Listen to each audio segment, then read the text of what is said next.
Assalamualaikum warahmatullahi wabarakatuh. Nama saya Eva Jira. Saya NIM 1818130. Di sini saya akan menjelaskan tentang laporan akhir tugas proyek aplikasi game food berbasis web. Nah, untuk yang pertama yaitu ada tugas 2 mencari kasus yang berhubungan dengan perangkat lunak. Eh, Yaitu ada error pengguna OVO keluhkan gagal isi ulang saldo. Dompet digital OVO mengalami gangguan pengisian ulang saldo. Pengguna OVO mengeluhkan saldo OVO tidak bertambah walaupun pengisian ulang melalui bank telah berhasil. Terus nanti itu ada kendala serupa juga dialami oleh para warganet di Twitter. Akun resmi OVO dibanjiri oleh mention dari warganet yang mengeluhkan tak bertambahnya saldo. Dan ini ada sumbernya ya. Kita lanjut ke bagian kedua, yaitu nasib sial Windows Phone, sistem operasi buatan Microsoft. Nah, untuk pada bagian ini tuh yaitu Nokia paling berpaling pada Microsoft ya, yang menciptakan sistem operasi mobile. Windows Phone, sayangnya Windows Phone gagal sebagai perusahaan yang mengotot menggunakan sistem operasi itu. Nokia mengikuti jejak Windows Phone yang juga gagal. Oke, ini di sini ada sumbernya juga dan ada beberapa kegagalan perangkat lunak, yaitu ada Terak 25 merupakan perangkat terapi radiasi medis yang bekerja dengan sistem terkomputerisasi pada tahun 1985 hingga 1987 terdapat 6 kali kecelakaan akibat overdosis radiasi yang dihasilkan oleh alat tersebut hingga mengakibatkan kematian dan luka serius. Nah, untuk pada bagian kedua ada juga pada tahun 2003 di mana listrik mati di Amerika Timur dan sebagian Kanada selama lebih dari sehari. Sebenarnya listrik sudah dapat menyala dalam 2 jam namun dikarenakan fungsi alarm dalam software manajemen listrik tidak bekerja. Oke, di sini ada tugas 3. Nah, tugas 3 ini kita diarahkan untuk pengtahapan aplikasi gitu. Jadi kita misalnya login, nanti login kita masuk ke tahap seperti apa dan tahap mana gitu. Nah, untuk ini juga kita menggunakan dengan perhitungan ya. Perhitungan sistematis yang nantinya akan menghasilkan kayak bagian-bagian gitu. Ada bagian 1, 2, 3, 4, 5 dan 6 seperti itu. Nah, ini tuh untuk ada kompleksitas sistematis dengan rumus FG sama dengan E kurang N tambah 2. Oke, sekarang kita masuk ke bagian tugas 5 uji unit TDD. Nah, ada deskripsi fungsi. Pada TDD ini saya menggunakan beberapa fungsi yang ada pada pembayaran, indeks, dan kontak. Masih ada beberapa fungsi yang ada. Function pembayaran yang mempunyai fungsi yaitu untuk transaksi pembelian pada aplikasi dan jenis game yang ada. Function index yang menampilkan tampilan aplikasi ini. Dan di dalam indeks ini nanti akan dapat melihat fitur-fitur apa aja yang ditampilkan dan ketika diklik akan muncul apa aja gitu. Dan untuk function kontak, user dapat menghubungi pihak developer untuk konsultasi permasalahan. Dan untuk script fungsi, di sini tuh saya memasukkan beberapa script fungsi. Ini contohnya ada indeks HTML dan ada bayar HTML seperti itu. Kita menggunakan bahasa pemrograman Java dan HTML. Nah, di sini juga ada kontak PHP. Nah, untuk ini gambarannya, untuk pada bagian ini adalah halaman home dan ini adalah halaman pencarian. Jika kita ingin mencari game yang kita inginkan, kita tinggal mengklik di bagian cari ya. Untuk ini itu ada game details, informasi tambahan tentang game dan ada tertera harga. Dan untuk ini adalah pada bagian transaksi pembayaran. Oke, untuk unit tes sekarang, unit tes menggunakan kode program di bawah ini. Nah, ini saya mengambil kode potongan program ya. Oke, kita lanjut ke langkah testing. Langkah testing buat sebuah unit tes untuk menguji coba URL yang kamu tuju. Contoh kita ekspektasikan terdapat URL metode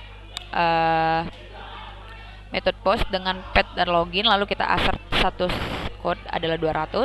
Terus jalankan unit tes, buat sebuah controller untuk path atau login, lakukan unit tes kembali. Lanjut untuk membuat tes kedua, jalankan unit tes kembali ke controller, lanjut untuk membuat tes ketiga, jalankan unit tes kembali ke controller, jalankan unit tes dan ulangi lagi. Lalu setelah semua unit udah dicoba, developer itu perbaiki nanti semua kode agar bisa sesuai ekspektasi dari semua unit tes. Apabila developer selesai merapikan kode sesuai unit tes, tes harus kembali dijalankan dan semua unit tes wajib untuk pas tanpa failat satupun. Oke, untuk bagian ini ada hasil testing. Nah, hasil testingnya. Terus untuk bagian ini, tugas 6 standarisasi coding. Nah, untuk kode program yang ditulis oleh programmer, salah satu dokumentasi ya.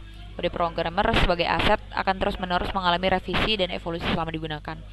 Nah, begitu pula halnya programmer bisa saja berganti silih berganti keluar masuk perusahaan. Namun kode program akan tetap berada di sana dan terus berfungsi. Keuntungan standarisasi ini antara lain memudahkan dan mempercepat pemahaman program oleh anggota baru dan lama. 40-80% biaya sepanjang masa perangkat lunak adalah biaya perawatan atau pemeliharaan perangkat lunak. Sebagian besar perangkat lunak selama ini dikelola oleh programmer awal, sehingga tidak jarang kita ketahui adalah bersama ada istilah lebih baik buat program baru daripada memodifikasi yang ada gitu. Nah, untuk pada bagian ini tuh ada beberapa codingan juga. Nah, untuk bagian ini ada tugas 7. Tugas 7 kita disuruh membuat daftar temuan long method. Nah, long method itu adalah suatu metode atau function yang kodenya cukup atau sangat panjang.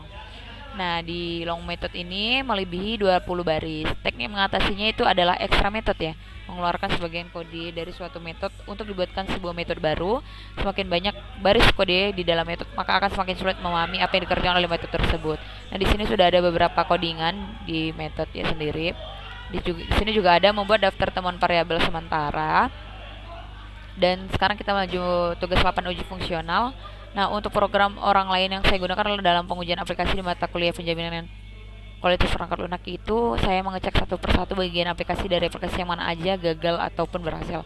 Nah, di sini untuk web hosting sedikit terkendala ya untuk masuk dan untuk hosting web yang ada. Nah, di sini tuh saya menaruh beberapa potongan saja untuk pada bagian user memilih game yang akan dibeli, untuk melihat detail harga dan dapat melihat maps dan informasi game.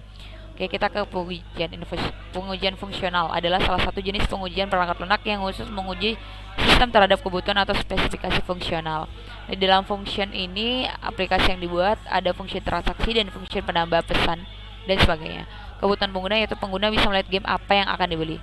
Dan kebutuhan fungsional terkait kebutuhan pengguna yaitu sistem harus bisa menempelkan kode transaksi otomatis dan memperbaiki transaksi yang belum bisa digunakan. Bisa juga menampilkan daftar akun dan login, membuat member yang bisa membedakan member dengan admin, menambah fitur-fitur lain untuk memperjelas aplikasi yang diuji. Kita lanjut ke pada bagian tes 9, tugas 9 uji acceptance. Untuk uji acceptance ini tes 1 pengunjung web melihat tampilan aplikasi. Untuk login kita belum menyediakan fitur login. Nantinya kita akan menyediakan jika kita ada waktu lagi ya. Sistem menampilkan beberapa fitur, aplikasi yang berhubungan dengan media sosial, sistem menyediakan penjelasan informasi per game, menampilkan harga dan informasi, pengiriman pesan dan pengunjung yang ingin memberi rating atau saran. Oke, di sini ada juga beberapa jawaban dan bobot ya yang diambil dari pengguna. Di sini ada tabel jawaban 5 kuesioner dari 5 responden. Nah, ini tuh ada analisa pertanyaan yang untuk pertamanya itu ada 64%, 60%, 60%, 64%, 48%, 68%, dan 72%. Oke, sekarang kita melanjut ke tugas 10 uji ya, integrasi sistem. Integrasi sistem ini menghubungkan dua atau lebih sistem yang sama atau berbeda bahasa pemrograman. Pada pengujian ini kita menggunakan incremental model yang merupakan model pengembangan sistem pada software development berdasarkan requirement software yang dipecah menjadi beberapa fungsi atau bagian sehingga model pengembangannya sehingga model yang merupakan model pengembangan sistem berdasarkan mengembangkan proses di mana mengutamakan perhatian